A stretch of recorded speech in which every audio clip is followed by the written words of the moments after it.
وينفعنا من بركاتهم وكراماتهم وأسرارهم وأنوارهم وعلومهم ونفعتهم في الدين والدنيا والآخرة وإلى حضرة سلسلة جميع الكتب وجميع الأساليب لهم الفاتحة.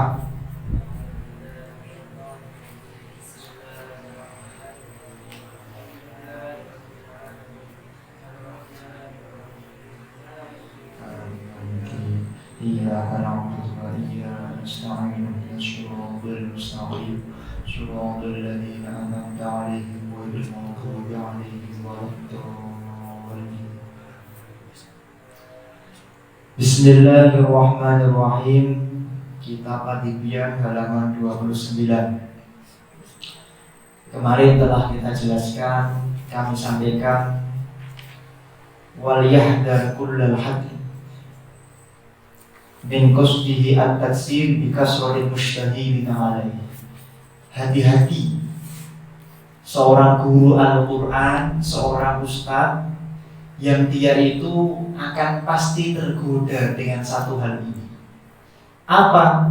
Dia itu ingin memperbanyak muridnya. Jadi niatnya itu dia ngaji, saya tak ngaji yang bagus, saya tak menyampaikan materi yang bagus biar murid-murid saya banyak. Ini adalah penyakit hati seorang guru yang sangat berbahaya sekali. Itulah salah satu sebab ilmu itu kurang barokah dan manfaat. Karena seorang guru yang semangatnya tergantung kepada kasratul mustahilin, yaitu banyak sedikitnya murid. Niki pun saat ini pun wayahe, Pak. Niki kan mending enten jamaah itu berapa. Ketika ngaji online misalnya jamaahnya itu enggak ada. Jadi kalau seorang ustaz kemudian ngaji online enggak semangat, kalau ngisi pengajian akbar semangat, maka inilah salah satu sebab ilmu itu kadang-kadang tidak barokah karena tidak ada ikhlasnya seorang guru ketika mengajarkan kepada muridnya. Nah, ya. Bismillahirrahmanirrahim. Faslun. وينبغي للمعلم أن يتخلق للمحاسن التي ورد الشرع بها.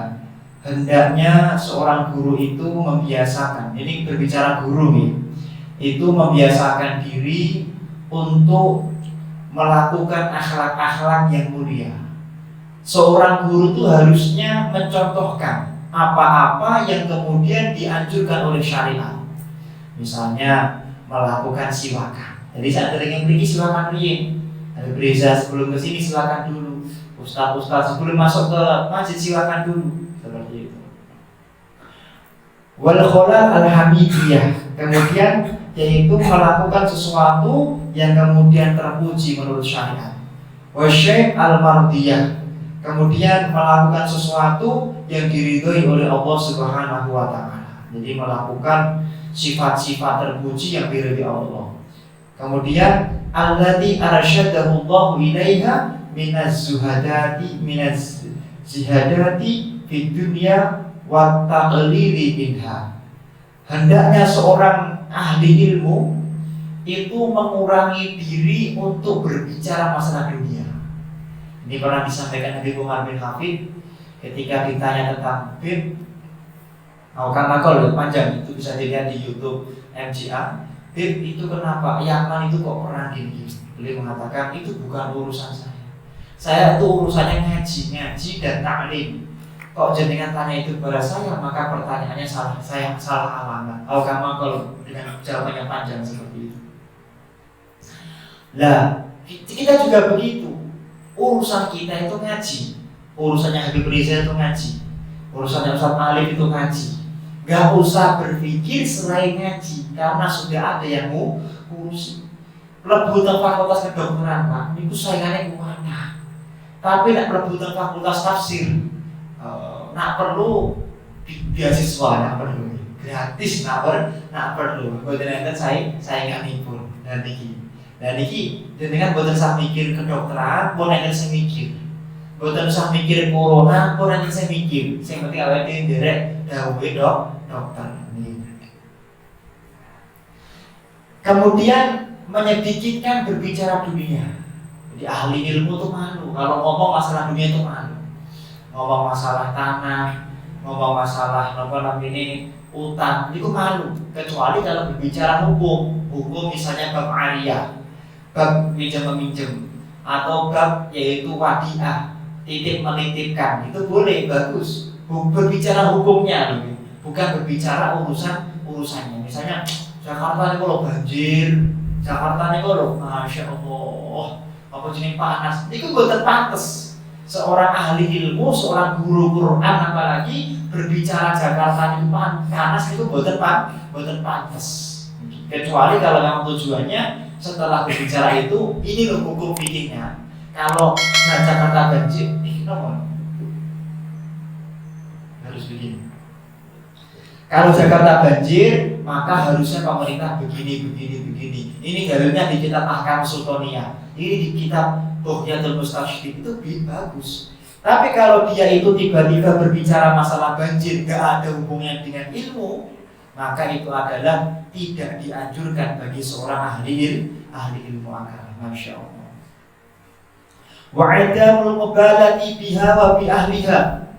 Termasuk seorang ahli ilmu itu tidak berhubungan atau tidak melakukan hubungan kepada ahli dunia. Misalnya dengan ahli ilmu, orang yang telah menisbatkan dirinya Allah sibuk dengan ilmu, ya sudah, sibukkan diri dengan ilmu. Gak usah ikut-ikut ngurusi yang tidak ada hubungannya dengan ilmu.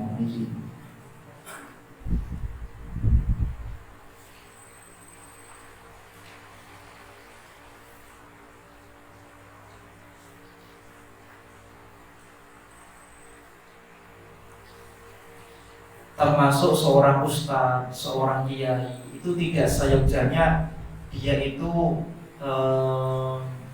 mengkhidmahkan dirinya kepada seorang pemimpin. Misalnya jenengan, wah kalau sama lurah niku DP niku kan. Yo tolong Beb, nomor 2 tolong ustadz, yo tolong kiai, yo tolong pados ki dalil. Waduh, pados ki sing ngangsal niki. Nah, ini bahaya sekali. Kalau sudah seorang ulama diatur seperti itu, naudzubillah min. Nah, masya Allah. Tapi tidak dilarang jenengan itu ceramah di depan pejabat, betul dilarang. Malah itu kalau perlu kita lakukan. Misalnya Pak Wali Kota minta jenengan ceramah, Ustadz ceramah, bagus ceramah, tapi urusannya ceramah. Tapi dengan satu syarat, tidak diatur dalam masalah materi. Namun Ustadz jangan pakai hadis yang melarang korupsi. Nah, ini nggak boleh. Kalau sudah diatur jangan. Seperti yang dilakukan oleh misalnya Habib Jindan bin Novel bin Jindan, itu menceramai para pejabat negara agar apa? Hatinya terbuka.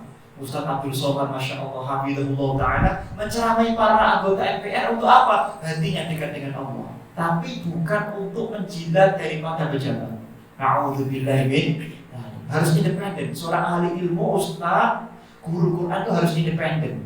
Tidak boleh diatur-atur oleh pejabat.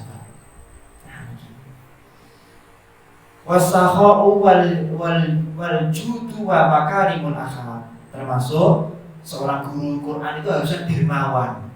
Jadi jenengan ahli Quran tiap malam ngaji itu harusnya dermawan, lebih dermawan daripada yang tidak ngaji Quran. Kemudian memiliki makarimul akhlaq, akhlaknya mulia. Wa talaqatul wajhi min ghairi khuruj ila haddil khala'ah. Kemudian termasuk ahli Quran itu tidak berlebihan di dalam yaitu menundukkan pandangan dan menghindari tertawa. Jadi kalau jenengan itu berjalan jangan terlalu menunduk, itu tidak pantas. Jadi berjalan melihat ke depan, ke bawah sedikit, tapi tidak menunduk terlalu. Karena ahli ilmu itu jangan terlalu menunduk, terlalu lebih. Kalau sederhana betul apa? Untuk apa? Misalnya jenengan melihat sambil jalan melihat, oh ada pohon itu mentiup ke rumahnya tetangga. Ini jenengan kalau ahli ilmu berbicara, oh bagaimana hukumnya? Misalnya ada kudanya itu dikencang di halaman tetangga. Oh, ini bagaimana hukumnya? Dan ini ahli ilmu itu jangan terlalu menunduk. Biar apa? Yang dilihat itu menjadi barokah. Karena ahli ilmu itu setiap melihat apa? Barokah. barokah. Misalnya nggak usah jauh-jauh lah ini gitu. Lampunya ini kan enten sing lepas. Nah ini kewajiban siapa? Apakah kewajiban nadir atau kewajiban pengurus masjid? Apakah kewajiban dari wakil? Nah ini kan harus dijelaskan. Kalau ini lampunya rusak, maka lampu ini nanti dijual. Nah uangnya itu boleh nggak dipakai untuk bangun yang lain? Atau boleh nggak menjual lampu ini? Makanya ahli ilmu itu jangan terlalu menunduk. Lihatlah kemudian apa yang dilihat menjadi ilmu. Kalau nggak paham, tanyakan kepada guru kan. Termasuk seorang ahli ilmu itu nggak pantas untuk terlalu tertawa terbahak-bahak. Pernah melihat Nabi Umar tertawa terbahak-bahak? Nggak pernah. Nabi Umar paling banter itu mengunjuk saja. Atau Syekh Muhammad bin Ali Ba'atiyah nggak pernah tertawa terbahak-bahak. Paling dia senyum saja atau mungkin ya tertawa secukupnya saja. Tidak pernah sampai kemudian tertawa kemudian terbahak-bahak. Ini agak pantas bagi ahli ilmu bergurau berlebih. Salah satu sebab hati itu akan sulit mendapatkan ilmu adalah dengan terlalu banyak yaitu tertawa. Itu akan menjadikan sebab hati kita akan sulit mendapatkan ilmu. Wal hilm was-sabr wa tanazzuh anil iktisab. Kemudian seorang ahli ilmu itu hendaknya selalu berusaha untuk membersihkan diri, menghilangkan kotoran di dalam tubuhnya, berlaku sabar dan lain sebagainya, berlaku khusyuk. Jadi guru selain akan yang buatan pantas. Guru itu harusnya tenang, wator begitu. Kemudian ada masalah sikap, cepat untuk menanggapi masalah. Jangan kemudian menunggu daripada masalah besar kemudian baru dibahas. Jangan sampai. Seorang ahli ilmu itu hendaknya khusyuk, sakinah, waqar, wa tawadhu wal khudu. Dia itu hatinya tenang, orang kagetan misalnya. Enten masalah apa tidak kagetan, tidak kesusu untuk memberikan hukum. Misalnya ada orang kecelakaan, wah ini hukumnya bagaimana ini? Jadi ditabrak bagaimana? Sebentar, ada hukum-hukum yang kadang-kadang perlu dibuka dalam kitab begitu. Jadi pernah ada kisah, ada di pesantren itu biasa pas liburan kan biasa Pak dukun-dukun. Kemudian santri itu ada yang pulangnya terlambat, kemudian ada kitab-kitab berceceran. Biasanya pondok itu kadang-kadang kitab kan belum terurus kadang-kadang. Dulu tidak diurus. Nah kemudian ada santri berinisiatif mengumpulkan kitab-kitab itu untuk dibawa pulang. Kemudian ketika dikumpulkan kitab-kitab tersebut dibawa naik kereta. Ketika dibawa naik kereta, kemudian santri tersebut itu dimaling kitabnya. Ya ditaling ini sarung gitu kan santri itu dimaling. Ketika dimaling, malingnya itu pulang, kemudian kudanan. Ketika kudanan, malingnya bilang kepada istrinya Al-Kamakol itu istriku aku dapat jarahan maling gitu, dapat hasil maling luar biasa. Setelah dibuka ternyata kitab kuning semuanya. Nah, malingnya walaupun dia maling tapi dia maling sing rada nggak paham. Oh, maling tapi duwe iman gitu. Langsung maling ini ku astagfirullahaladzim. Nah, ketika dia sadar dia tetap maling Pak, setiap hari maling, tapi dia itu khawatir, takut jangan-jangan kitab ini kitab yang memberikan malati. Nah, ini kitab yang mendatangkan musibah bagi saya kalau saya nggak memuliakannya. Hanya apa? Kitab kuning itu dipemi dengan jemur. Ketika dipemi di ngaji rumah, dipanaskan, dijemur, kemudian ada orang melihat, ternyata Pak itu tuh orang alim loh. Ternyata orang alim. Hanya apa? Setiap satu desa itu ada pertanyaan, dikirim kepada bapak itu.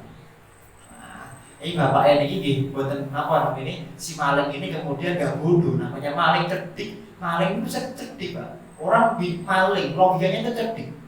Orang maling logikanya pasti cerdik. Karena dia di atas daripada kebiasaan otak manusia. Nah, dia mikir, wah ini kalau saya nggak jawab, jangan. Gengsinya luar biasa maling itu. Akhirnya dia gini, ya sudah, saya itu kalau jawab tanpa bawa kitab itu merasa nggak puas katanya. Nah, sengaja pun nah ada pertanyaan jenengan butuh mriki mangke kula jawab tapi 3 dinten pelih. Jadi setiap 2 atau 3 hari baru dijawab. Kemudian misalnya ada tanya bagaimana Ustaz, bagaimana? Maka ya langsung Ustaz, bagaimana Kiai hukumnya zakat diberikan kepada orang non-Islam? Nggih kula tampi 2 hari lagi saya buka kitab. 2 hari itu si maling itu pergi ke pondok pesantren, di sebuah pondok pesantren. Kemudian tanya kepada Kiai, di mana Kiai? Untuk di fotokopi Kiai, di fotokopi Kiai. Nah, namanya Kiai ditanya seneng kali ini. Di orang pondok kan di sana seneng. Kiai ditanya seneng. Kalau perempuan kita ada kelompok kan pondok seperti itu. Seneng kan dan dia belajar. Di fotokopi Kiai. Nah, ini apa? Bicara. Ini loh. Di dalam kitab ini dijelaskan bahwa hukum memberikan zakat kepada orang kafir haram. Ini kitabnya, masya Allah. Nah, seperti itu terus. Setiap hari ada orang tanya terus. Akhirnya apa? Gak lama beliau menguasai semua hukum-hukum di dalam hukum syariat Islam. Nah, jadi orang alim ini. Makanya apa namanya? Seorang ahli ilmu itu harus hati-hati di dalam menjaga diri. Kekhusyuan dan kecintaan kita kepada ilmu akan menjadi sebab utama kita dibuka untuk menjadi orang yang benar-benar alim kepada Allah oleh Allah Subhanahu wa Ta'ala. Makanya kuncinya apa? Yang penting jenengan senang sih. Senang kali ini. Senang kali ini. Mungkin aku senang niku enak. Wajtinabud duha wal iktsaru minal mazhab. Termasuk mengurangi dari bergurau. Jadi guyon itu dikurangi, dohaknya, ketawanya dikurangi, guyona itu dikurangi. Wa mulazamatul wadha'if asy-syar'iyyah. Seorang ahli ilmu guru itu harus punya wiridan, Pak. Kalau kita nisbahnya ya apa namanya rotibul haddad, rotibul antos, wirdul latif itu harus kita istiqomahkan. Ada corona tetap istiqomah. Ibadah sendiri atau bersama-sama tetap istiqomah, jangan sampai berhenti. Ini penting sangat. Karena rotibul haddad, rotibul antos itu selain memberikan berkah juga menolak daripada sihir misalnya. Ini datang Solo rapate, tapi datang Pantura dan Jawa Timur, enten kiai ora seneng karo tanggane di kiai disantet, Pak. Saged disantet di sana. Karena para kiai-kiai, para ustadz pun juga menguasai ilmu-ilmu yang berhubungan dengan ilmu kebajikan. Ngaji kitabnya Imam Ghazali Al-Awfa, ngaji kitabnya Imam Al-Buni, kitab Syamsul Ma'arif Al-Kubra 3 jilid, ngaji kitab Jawahirul Khumus 5 jilid dan lain sebagainya. Mereka kalau nggak suka sama tetangga disantet, dipail dan lain sebagainya. Nauzubillahi min dzalik. Ini makanya perlu duwe militer khusus. Selain itu, kangge nirakati murid-murid. Cara jenengan niku ana kesempatan tirakan, belum tentu murid-muridnya juga punya kesempatan tirakan. Jenengan oke sae. Jenengan tasik semangat ngaji, tapi anak-anak jenengan belum tentu semangatnya ngaji. Makanya kita niatkan ngaji ini untuk nirakati anak-anak kita. Semoga anak-anak kita menjadi orang yang mulia dunia akhirat.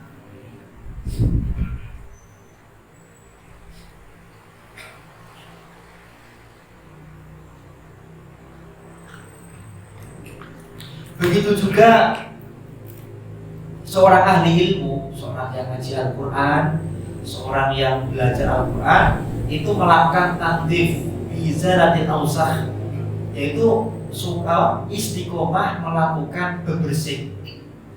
Nah, ya standar lah. Kalau di Solo itu mandi sehari 2 kali. Misalnya kalau di pondok minimal mandi sekali atau 2 kali. Itu harus mandi, jangan sampai tidak mandi. Wasyu'uri, rambutnya dipotong. Allati warada syar'u bizalatiha kakos syari, termasuk nyukur bringos itu dicukur. Ini sunahnya tidak punya bringos, jenggotnya panjang. Wa taqlimul adfar, motongi kuku. Jadi ahli ilmu tuh aib kalau punya kuku panjang. Kukunya harus pendek.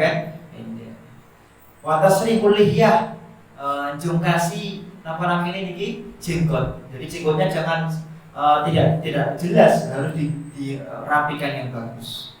Wa izalatul rawaih al-kariha, menghilangkan bau yang tidak sedap. Jadi kalau kemana-mana bawa minyak wangi, ini banyak minyak wangi. Wal malabis al makruha, jangan menggunakan baju-baju yang dimakruhkan. Misalnya apa? Pakai baju bagi laki-laki yang berwarna pink. Kalau di kita pink lah ya, aib gitu ya. Saya kira nggak pantas laki-laki bawa baju pink. Tapi kalau di Hadramaut, pakai baju seperti beliau itu yang di luar pintu itu langsung ditangkap sama Qadhi.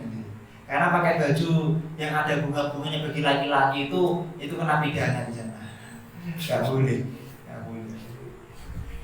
Makanya nggak boleh pakai baju yang ada gambar-gambar bunga. Saya dulu dimarahi sama Syekh Salim bin Abu Bakar Al-Haddad, Habib Salim Al-Haddad itu hakul marah, busta wali nggak boleh dimarahi sama beliau, nggak boleh.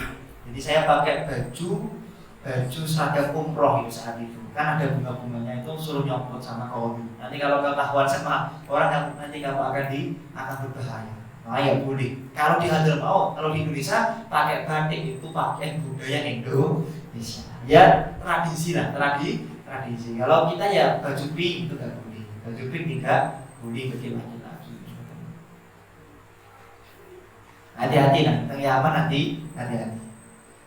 Kalau di Yaman jenengan nganggo pimpin tiang boten napa-napa perlukan. Tapi nak nyekel bokong, nyekel pundak waduh itu aib jidan.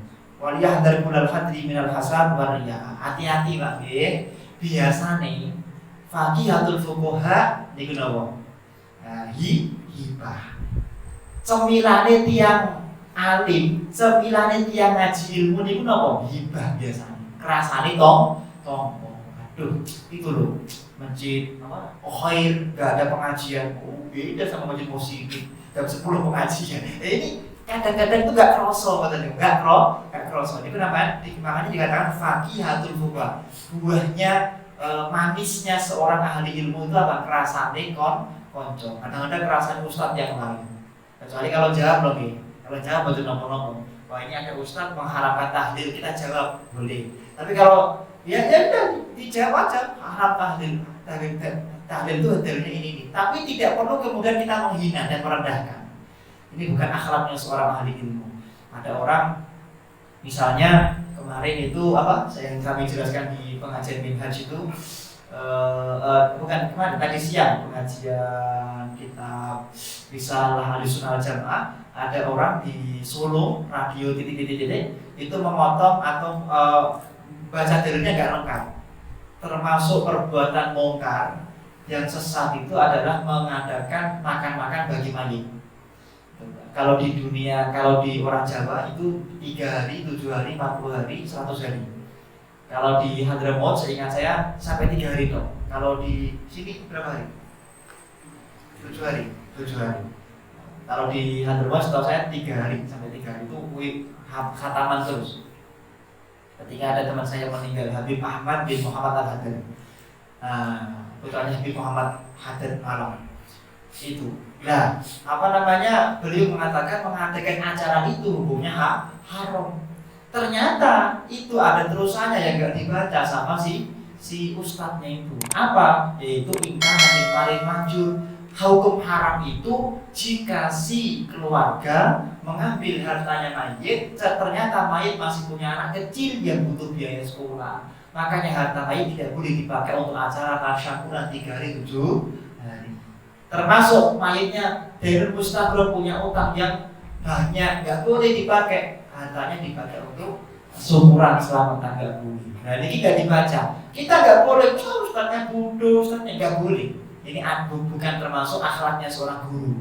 Kita hadirkan husnudon. Mungkin ustadznya belum selesai, jamnya sudah habis. Wah ini.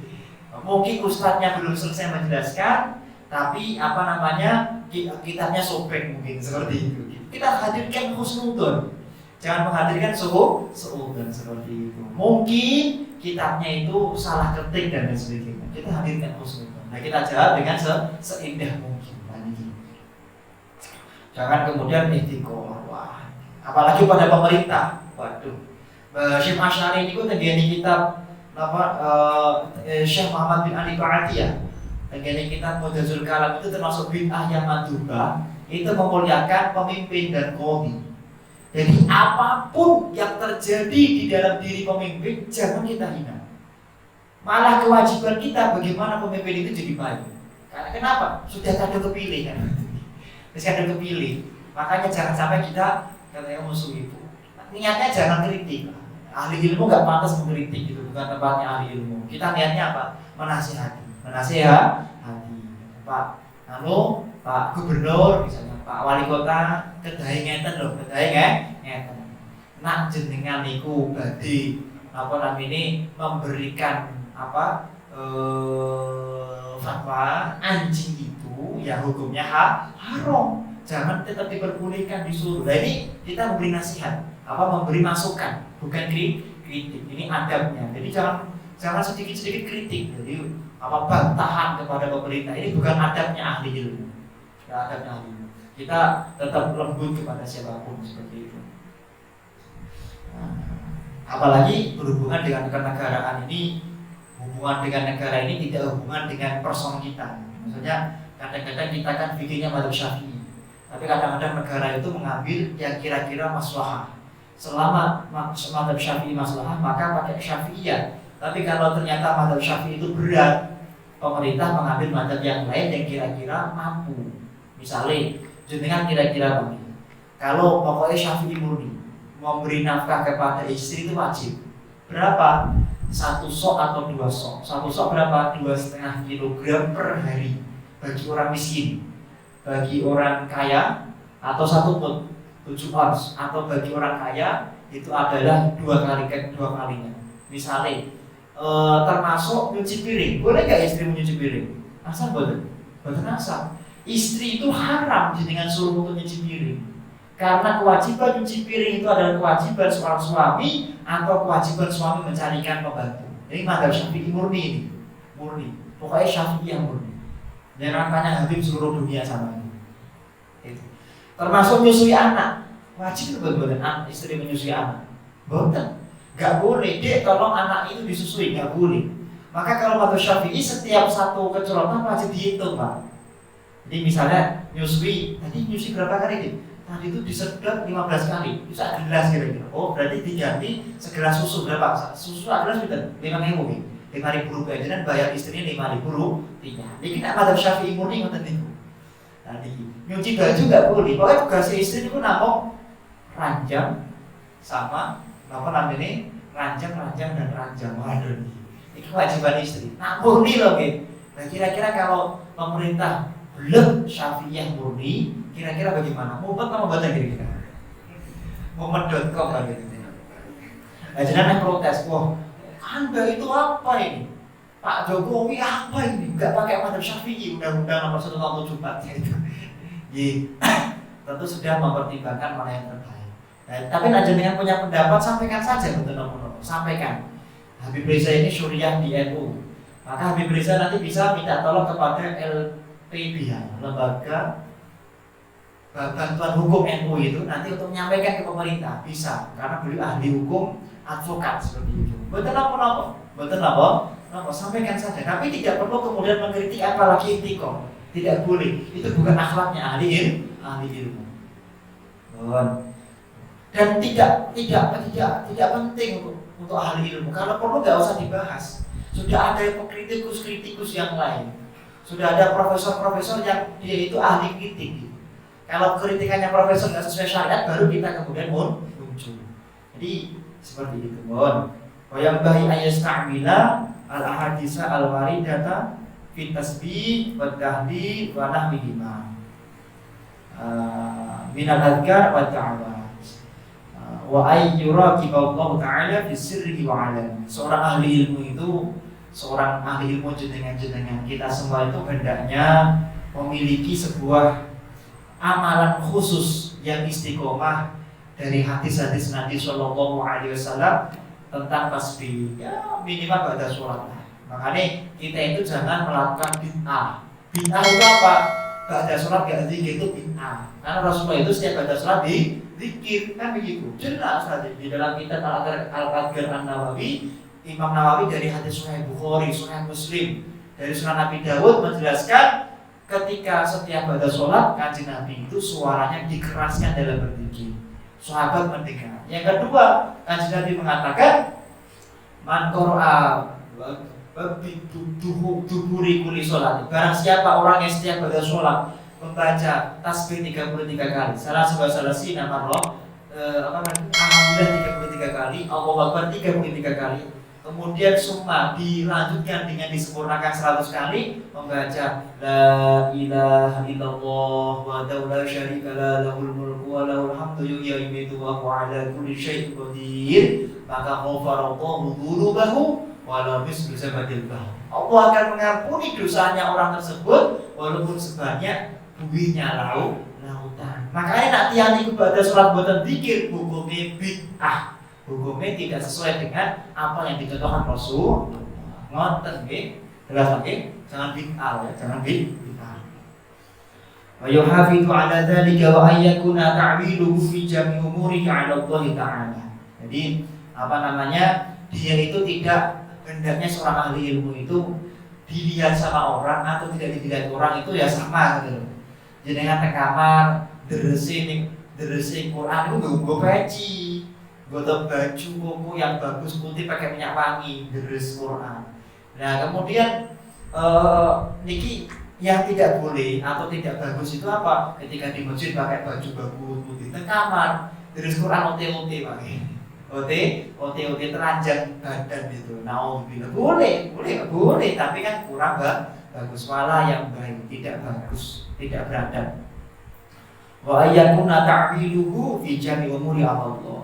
Apapun yang terjadi diniatkan karena Allah Subhanahu wa ta'ala. Apapun yang terjadi diniatkan untuk mencari ridho Allah Subhanahu wa ta'ala. Satu pasal lagi.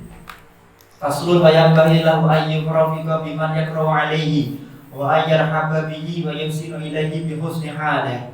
Hendaknya seorang ahli ilmu, seorang pembaca Al-Qur'an, penghafal Al-Qur'an itu dia itu mencari teman yang kira-kira bisa memberikan semangat untuk ngaji Quran. Ini memang pulau alami biasa yang menjadikan sebab orang itu nggak semangat deres Quran karena teman-temannya bukan ahli Quran.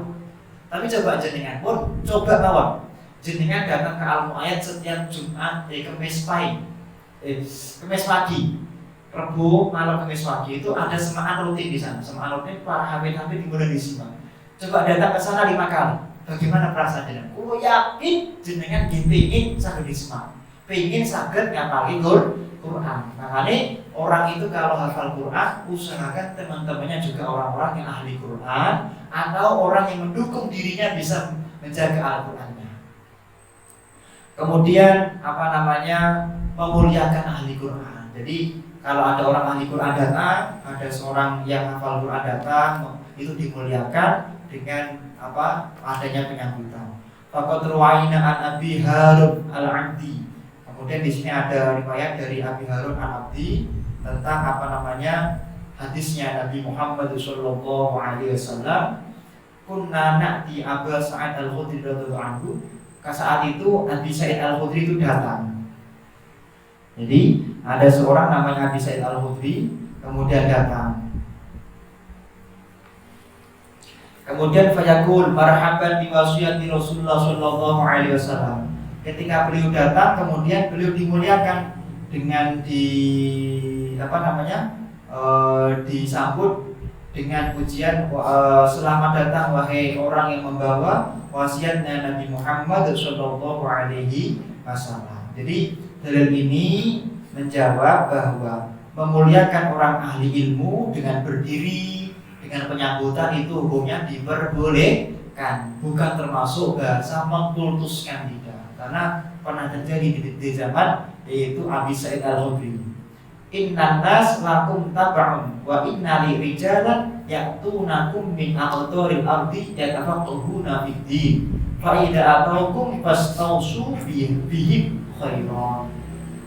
Dan dikatakan oleh Kanjeng Nabi sallallahu alaihi wasallam bahwasanya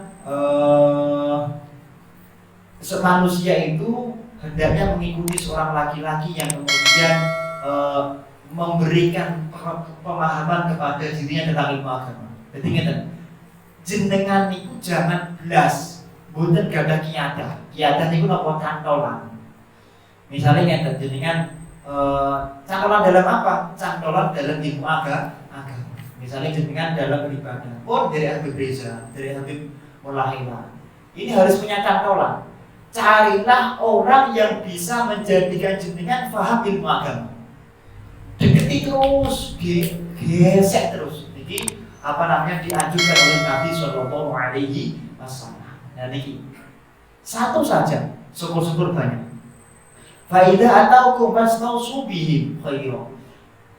Yang bagaimana? Yang mana ketika setiap jenengan dekat dengan dia selalu memberikan nasihat yang baik-baik. Ya, maka dekatilah orang-orang seperti itu. Ini diperintahkan oleh Nabi Muhammad Shallallahu Alaihi Wasallam. Rawahu Tirmidzi, wa Ibnu Majah, wa ghairihima, wa rawaina nahu fil Musnad ad-Darimi an Abi Darda radhiyallahu anhu mengatakan, jadi saya ngajinya saya istiqomahkan 45 menit, 45 menit. Semoga bermanfaat. Al-Fatihah.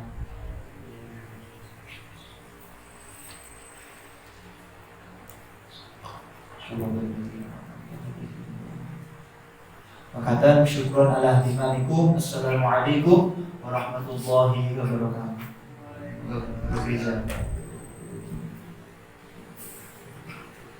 Bismillahirrahmanirrahim.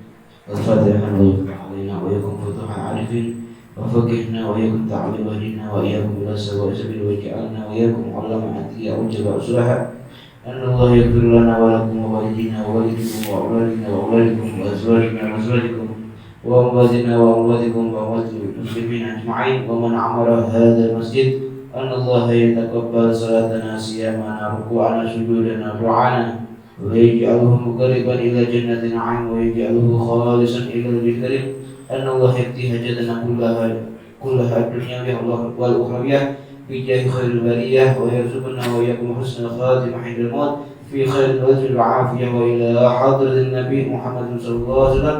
الفاتحة.